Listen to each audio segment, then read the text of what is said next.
Hey guys, welcome to physics and playground. अभी हम देख रहे थे बायोलॉजी डोज।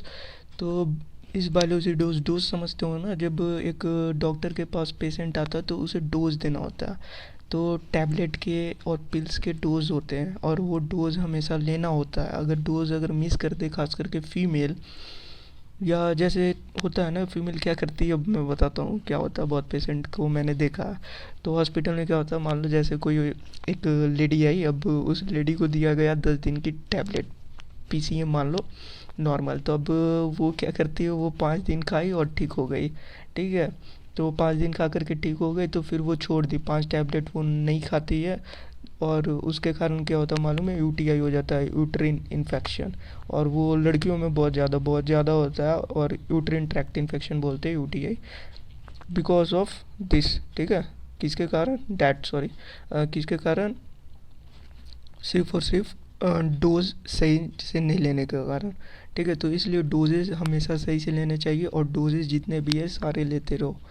तो इस डोज में मिलेगा एमटीपी। 1 मिनट आपका ले लिया कहानी सुनाने में, बट इम्पॉर्टेंट है वो आप क्लिनिकल एमबीबीएस तो यार आप बनोगे, पीआईपी पे हो। 80% ऐसे कंफर्म है, 20% वो आप पे है, कितना मेहनत करते हो आप। ठीक है। तो एमटीपी देखेंगे। एमटीपी में आपसे क्वेश्चन पूछा जा सकता है। एमनियोसेंटेसिस 2016 में वो लोग पूछा था, और एमटीपी अभी पूछ सकते हैं। तो एमटीपी और एमनियोसेंटेसिस दो इम्पॉर्टेंट है, दोनों का काम एक ही है, मिला जुला करके दोनों मिसमैच, सॉरी, दोनों सेम आ जाते हैं।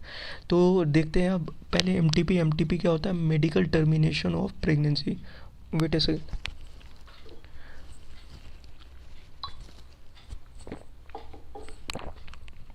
एमटीपी किसे बोलते हैं, MTP means medical termination of pregnancy और induced abortion. Government of India legalised MTP in 1971 with some strict condition. ठीक है। कुछ कंडीशन लगाया गया कि ऐसे ऐसे करके ही करना है। ये सारा कुछ मैंने पढ़ा था एनसीईआरटी जब पढ़ा रहा था तब। अब एमटीपी में 2 पॉइंट है, सिर्फ और सिर्फ आपको 2 पॉइंट याद रखना है। MTP safe during first trimester, that is up to 12 week of pregnancy. बस ज़्यादा दिमाग नहीं लगाना कितने दिन होते हैं क्या होता है। 12 वीक सिर्फ याद रखो। नीट में वो डेज पूछते हैं, मंथ पूछते हैं, वो बच्चा भी कैलकुलेट करके आ जाएगा, क्योंकि सबको मालूम होता है सप्ते में कितने दिन होते हैं, 7 दिन होते हैं। ठीक है। और महीने में 30 दिन होते हैं, और किसी किसी मंथ में 31 होते हैं। तो वो आप लोग कैलकुलेट कर लोगे। तो 12 वीक्स सेफेस्ट है। ठीक है। सेफेस्ट है, समझो कि सेफेस्ट है, कुछ नहीं होगा, ऐसा समझो। Safe during first trimester, that is up to 12 week of pregnancy. Second trimester abortion are much more riskier. Much more किया, बहुत ज़्यादा फर्टिलिटी रेट इंक्रीज कर जाती है। ठीक है। डेथ होने की चांसेस बच्चे और माँ दोनों की इंक्रीज कर जाती है। ठीक है।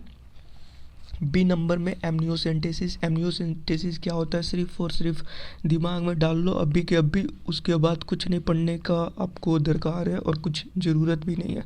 एमनियोसेंटेसिस सेक्स डिटर्मिनेशन के लिए यूज़ किया जाता है। एमनियोसेंटेसिस सेक्स डिटर्मिनेशन के लिए यूज़ किया जाता है। नीट वाले बड़े चालाक हैं, वो लोग सेक्स डिटर्मिनेशन ना पूछ करके वो लोग क्रोमोजोमल डिसऑर्डर दे देते हैं।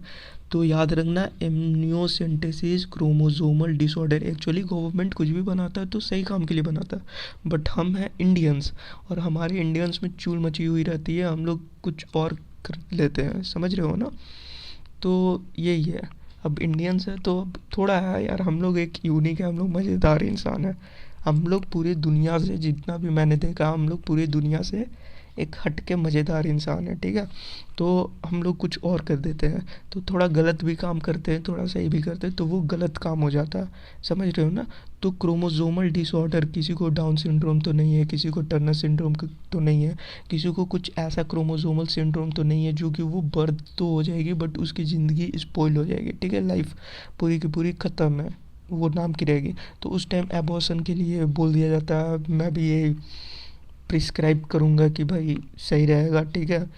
तो वही होता है उसके लिए भी। तो याद रखना, क्रोमोजोमल डिसऑर्डर भी वो लोग ऑप्शन में देंगे, तो आंख बंद करके क्रोमोजोमल डिसऑर्डर ऑप्शन लगा करके आ जाना। तो एमनियोसेंटेसिस क्या होता है, foetal sex determination test based on the chromosomal pattern in the amniotic fluid. याद रखना, in the amniotic fluid option में लिखा रहेगा साफ साफ, ठीक है। इसके डेफिनेशन पूछते तो वो लोग साफ साफ लिख देंगे एमनियोटिक फ्लूइड, और बहुत कुछ लिखेंगे एमनियोटिक फ्लूइड की जगह, ए से स्टार्ट होने वाले वर्ड बहुत कुछ डाल देंगे वो।